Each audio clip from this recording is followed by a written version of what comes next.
Assalamualaikum warahmatullahi wabarakatuh. Bismillahirrahmanirrahim. Alhamdulillah. Alhamdulillahi wa kafa. Wassalatu wassalamu ala imami ahli safa wal wafa, Sayyidina Muhammadinil Mukhtaril Mustafa, wa alihi ahli safa wa sahbihi ahli wafa, wa man tabi'ahum bi ihsanin waqtafa. Amma ba'du. Saudara-saudaraku yang dirahmati oleh Allah Subhanahu wa Ta'ala, marilah kita lanjutkan kajian kitab Wasiyatul Mustafa. Untuk itu, mari kita buka dengan Ummul Quran, Ummud Doa, Suratul Fatihah. Semoga ilmu yang telah kita kaji, kita pahami, dan yang akan kita kaji bersama-sama ini nanti dijadikan ilmu nafi', ilmu yang mendatangkan manfaat, menolak madarat, serta menarik keberkahan-keberkahan hidup kita fid dunya wal akhirah. Ala hadhihi niyyah wa ala kulli niyatin salihah wa ila hadratin nabiyil mustafa rasulillah sallallahu alaihi wasallam wa alihi wa ashabihi wa azwajihi wa dzurriyyatihi wa ahli baitihi ajma'in. Lahumul Fatihah.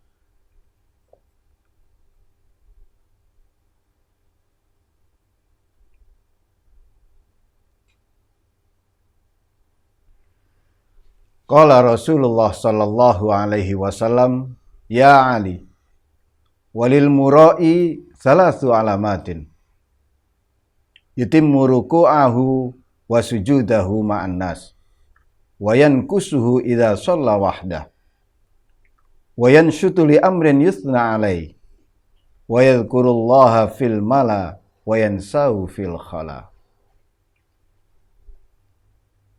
Rasulullah sallallahu alaihi wasallam bersabda kepada Sayyidina Ali, wahai Ali, tanda orang riya itu ada 3. Riya, orang yang suka memamerkan kebolehannya, menampakkan kelebihannya. Tanda yang pertama, ia menyempurnakan rukuk dan sujudnya ketika sholat di tempat ramai, ketika sholat di hadapan orang lain, ketika sholat ada orang, ia sempurnakan rukuk dan sujudnya, ia panjang-panjangkan rukuk dan sujudnya, dan mengurangi kesempurnaan rukuk dan sujud ketika sendirian. Ia tidak menyempurnakan rukuk dan sujudnya ketika sholat sendiri. Ini tanda pertama orang yang riya, kebalikan daripada ikhlas. Orang yang riya, orang yang suka memamerkan kebolehannya, dalam hadis ini, dalam wasiat Nabi kepada Sayyidina Ali ini, sebagai tanda, bisa dilihat dari ketika ia sholat. Ketika sholat di hadapan orang banyak, rukuk dan sujudnya dipanjang-panjangkan, disempurnakan sesempurna mungkin. Akan tetapi ketika sholat sendirian, itu tidak dilakukan. Dalam wasiat ini, sebagai tanda pertama adalah sholat. Dan di dalam sholat itu, di sini ditekankan pada rukuk dan sujud.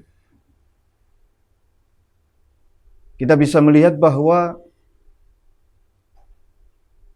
seorang hamba itu bisa dilihat dalam bentuk pengabdian dan penghambaannya kepada Allah dalam posisi rukuk dan sujudnya.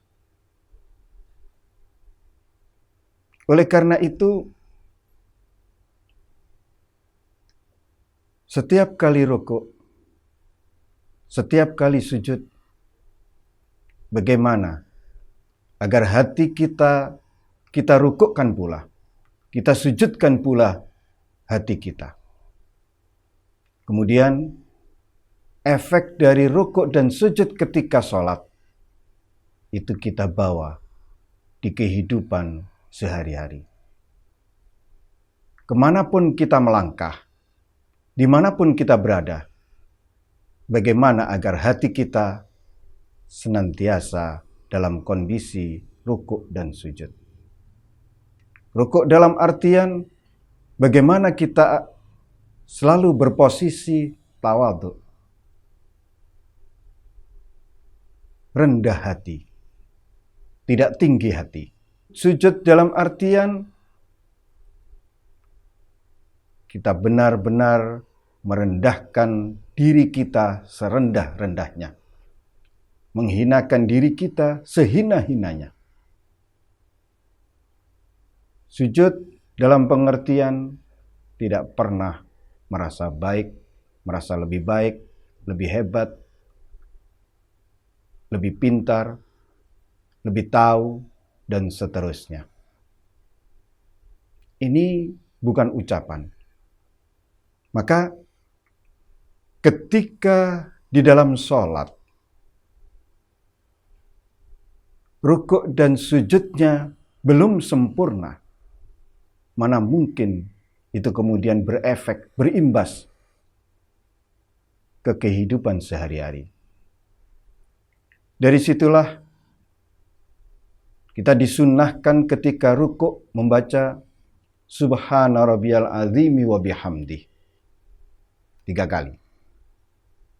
Kemudian ketika sujud kita disunnahkan membaca Subhana rabbiyal a'la wa bihamdi. Ini sama, perbedaannya ketika rukuk Maha Suci Tuhanku yang mengatur hidupku, Subhana Rabbi al-azimi yang maha agung, wa bihamdi, dan segala puji hanya untuknya, hanya miliknya. Artinya orang yang rukuk benar-benar melihat bahwa Tuhannya lah yang maha suci. Tuhannya lah yang maha agung. Kalau di takbiratul ihram dikatakan Allahu Akbar, Allah yang maha besar. Kemudian berproses rukuk, mengagungkan Allah, mensucikan Allah, suci yang tidak bisa dinajisi. Kemudian ke sujud, Subhana rabbiyal a'la wa bihamdi, maha suci Tuhanku yang mengatur hidupku, al-a'la, maha tinggi, wa bihamdi, dan segala puji hanya miliknya, hanya untuknya. Saudara-saudaraku yang dirahmati oleh Allah Subhanahu wa Ta'ala, jika musolli, orang yang sholat dengan kesadaran penuh, dengan keimanan, melakukannya dengan pemahaman yang benar dan baik, kemudian dirasakan bahwa mestinya ketika rukuk kesadarannya tumbuh, ketika sujud apalagi. Dari situlah kemudian para ulama sangat menganjurkan lebih-lebih di sujud terakhir sebelum tahiyat akhir untuk memperbanyak berdoa. Sebagaimana wasiat Nabi kepada Sayyidina Ali yang telah lalu. Tanda kedua, orang yang riya, yang suka memamerkan kebolehannya, adalah ia bersemangat, ia penuh gairah untuk melakukan satu kebaikan, untuk melakukan amal ibadah, untuk melakukan ketaatan. ketika ada orang yang memujinya. Ia penuh gairah melakukan kebaikan ketika dipuji orang. Ketika dilihat orang, kemudian berharap mendapatkan apresiasi. Jika kita melakukan ketaatan antara ada orang, tidak ada orang, itu belum sama dirasa. Ya, berarti kita belum ikhlas murni sepenuhnya karena Allah. Tanda yang ketiga, ia baru berzikir mengingat Allah ketika banyak orang. Dan ketika tidak ada orang, ia tidak berzikir. Ketika sendirian, ia tidak berzikir. Seringkali ketika kita berzikir, kemudian kita keraskan. Ketika merespon apa-apa, spontanitas kita keraskan, dan lain sebagainya. Jika kita mau jujur, pasti kita akan bertanya kepada diri kita sendiri.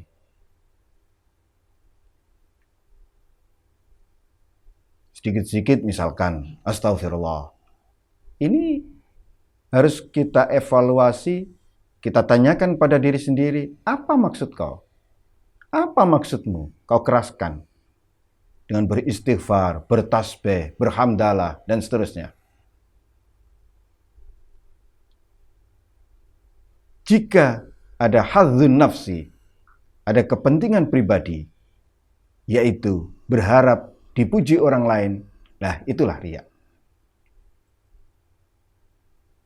Oleh karena itu, orang yang riya ini juga menjadi tanda mereka termasuk orang-orang munafik. Harusnya, idealnya, kapanpun dan dimanapun, kita senantiasa berzikir mengingat Allah. Baik dalam kondisi sepi maupun kondisi ramai. Baik ketika sendiri maupun ketika banyak orang. Dari situlah kemudian, afdalul zikri az-zikrul khafi. Ini sabda Nabi. Dalam redaksi yang lain, khairul zikri az-zikrul khafi. Bahwa zikir yang paling utama, zikir yang paling baik adalah zikrul khafi. Zikrul khafi di mana tak seorang pun tahu kalau ia sedang berzikir. Bahkan malaikat tidak tahu kalau orang tersebut sedang berzikir. Sehingga tidak dicatat sebagai amal. Begitu pula dengan setan. Ia tidak tahu kalau orang tersebut sedang berzikir mengingat Allah. Sehingga setan tidak menggoda, tidak mengganggunya. Nah, berbanding terbalik dengan kondisi orang yang suka pamer, orang munafik. Ciri lain dari orang munafik bisa diringkas, yanshutu idza kana indan nas wa yaksulu idza kana wahdah. Ia semangat melakukan kebaikan ketika ada orang. Ia malas melakukan kebaikan ketika sendiri. Wa yuhibbu ay yuhmada fi jami'i umuri. Ia suka sekali dipuji, disanjung, diapresiasi dalam setiap urusannya, setiap yang dilakukannya. Ketika seseorang melakukan sesuatu, kemudian ada orang lain memujinya, atau ia berharap pujian dari orang lain, inilah tandanya ia melakukannya riya. Padahal kita semua tahu tuntutan di setiap melakukan kewajiban, di setiap melakukan ketaatan, di setiap melakukan perintah-perintah Allah, kita dituntut untuk ikhlas, murni karena Allah. Saudara-saudaraku yang dirahmati oleh Allah Subhanahu wa Ta'ala, Allah Subhanahu wa Ta'ala berfirman, ini bisa dilihat dalam surat Al-Baqarah ayat 264. Ya ayyuhalladzina amanu la tubtilu shadaqatikum bil manni wal adha kalladzi yunfiqu malahu ria'an nas wa la yu'minu billahi wal yaumil akhir. Famathaluhu kamathali safwanin alaihi turab fa asabahu wabilun fatarakahu salda. La yaqdiruna ala syai'im mimma kasabu wallahu la yahdil qaumal kafirin. Wahai orang-orang yang beriman, janganlah kamu merusak sedekahmu dengan menyebut-nyebutnya dan menyakiti perasaan penerima. Ketika sedekah, orang yang suka pamer ini, ia sebut-sebut sedekahnya. Minta diumumkan di masjid-masjid itu. Jika tidak diumumkan, pengurus takmirnya ditegur. Ini tanda bahwa sedekahnya tidak karena Allah, tapi karena orang lain. Yang kedua, ketika sedekah menyakiti perasaan orang yang disedekahi. Ini berbanding terbalik dengan apa yang dilakukan oleh para wali kekasih Allah. Ketika mereka sedekah, ketika mereka memberi, mereka berupaya sedemikian rupa. Tidak ada seorang pun yang tahu. Bahkan yang diberi pun tidak tahu. Kita seringkali memberi kemudian kita tunjukkan, kita pamerkan kepada orang lain. Ini secara tidak langsung orang yang kita beri, ya malulah. Nah ini kan termasuk menyakiti perasaan penerima sedekah.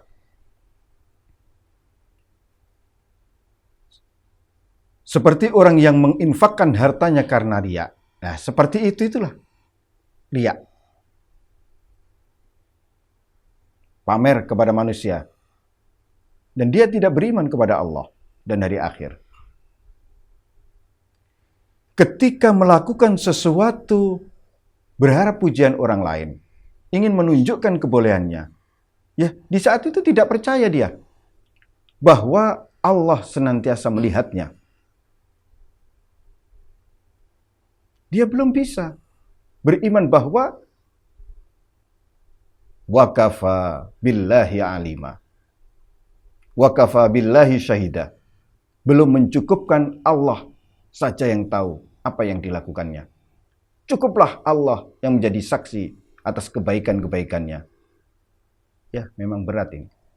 Tapi setidaknya kita terus upaya melatih bagaimana agar setiap aktivitas yang kita lakukan tidak sia-sia. Benar-benar kita terus harus belajar untuk mengikhlaskan, memurnikan setiap yang kita lakukan, ucapan kita, perbuatan kita, dan seterusnya. Memurnikan semurni-murninya untuk Allah, karena Allah. Itulah bentuk persembahan, bentuk pengabdian dan penghambaan kepada Allah. Karena innallaha jamil yuhibbul jamal. Sungguh Allah itu maha indah. Dan Allah hanya menerima yang indah-indah. Allah tidak menerima yang tidak indah, yang tidak bersih, yang tidak murni, yang campuran, dan seterusnya. Semoga wasiat Nabi kepada Sayyidina Ali ini yang menjelaskan tentang ciri-ciri orang yang riya menjadikan kita berhati-hati, terus berhati-hati, dan terus upaya meningkatkan pemahaman dan wawasan keagamaan kita. Terus belajar tentang bagaimana ikhlas itu. Semoga seluruh rangkaian ibadah kita diterima oleh Allah Subhanahu wa taala. Ja'alanallahu wa iyyakum minal mukhlisin al mukhlasin wa adkhalana wa iyyakum fi zumrati ibadihi salihin al muslihin. Wassalamu alaikum warahmatullahi wabarakatuh.